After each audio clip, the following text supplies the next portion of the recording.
Hi dear friends, എല്ലാവർക്കും റമൂസ് സൈഡിലേക്ക് സ്നേഹപൂർവ്വം സ്വാഗതം.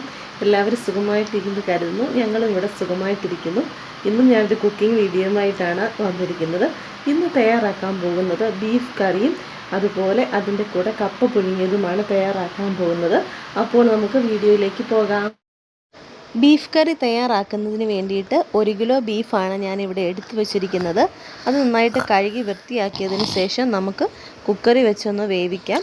കുക്കറി വെച്ച് വേവിക്കുന്നതിന് മുമ്പ് നമുക്ക് ആ ബീഫിലേക്ക് കുറച്ച് മഞ്ഞൾപ്പൊടിയും അതുപോലെ കുറച്ച് ഉപ്പുപൊടിയും കൂടി ഇട്ട് 1 ഗ്ലാസ് വെള്ളവും കൂടെ ഒഴിച്ചിട്ട് നന്നായിട്ട് കൈകൊണ്ടൊന്ന് മിക്സ് ചെയ്തതിന് ശേഷം നമുക്ക് കുക്കറി വെച്ചൊന്ന് വേവിച്ചെടുക്കാം.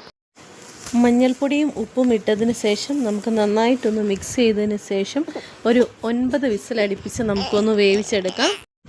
ഇനി നമുക്ക് ബീഫ് കറിക്ക് ആവശ്യമായ ചെറുള്ളിയും അതുപോലെ ഇഞ്ചിയും വെളുത്തുള്ളിയും കൂടെ കഴുകി വൃത്തിയാക്കിയതിന് ശേഷം നമുക്ക് ചെറുതായിട്ടൊന്ന് സ്ലൈസ് ചെയ്ത് എടുക്കാം.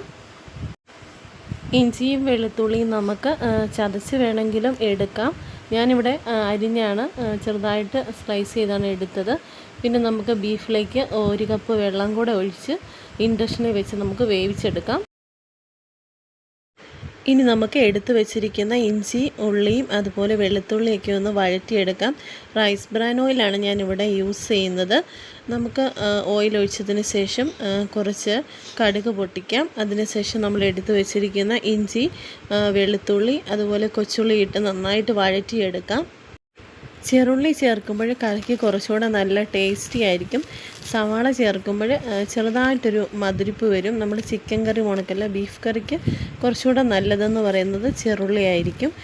ഇനി നമുക്ക് നന്നായിട്ടൊന്ന് വഴറ്റി കൊടുക്കാം. നന്നായിട്ട് വഴന്ന് വന്നതിന് ശേഷം ആവശ്യമായ പൊടികൾ ചേർത്ത് കൊടുക്കാം. കടുകൊക്കെ ഒന്ന് പൊട്ടി വന്നതിന് ശേഷം നമുക്ക് അതിലേക്ക് എടുത്തു വെച്ചിരിക്കുന്ന ചെറുള്ളി നമുക്ക് ചേർത്ത് നന്നായിട്ടൊന്ന് വഴറ്റി കൊടുക്കാം. അത് നന്നായിട്ടൊന്ന് വഴറ്റിയതിന് ശേഷം നമുക്ക് ആവശ്യമായ പൊടികൾ ചേർത്ത് കൊടുക്കണം. നമുക്ക് ഇനി മുളക് പൊടിയും അതുപോണക്ക് മല്ലിപ്പൊടി, പിന്നെ നമുക്ക് ആവശ്യമായിട്ടുള്ള കുറച്ച് കുരുമുളക് പൊടി, മഞ്ഞൾപ്പൊടി, പിന്നെ നമുക്ക് കുറച്ച് ഗരം മസാല വേണം. അതുപോണക്ക് മീറ്റ് മസാലയും കൂടെ വേണം. അത് നമുക്ക് ചേർത്ത് നന്നായിട്ടൊന്ന് വഴറ്റിയെടുക്കാം. പൊടികളെല്ലാം ചേർത്ത് നന്നായിട്ട് വഴറ്റി കൊടുക്കാം. ഇനി നമുക്ക് കപ്പ പുഴുങ്ങാനായിട്ട് എടുക്കാം. കപ്പ ഞാൻ കഴുകി വൃത്തിയാക്കിയതിന് ശേഷം സ്ലൈസാക്കി വെച്ചിട്ടുണ്ട്.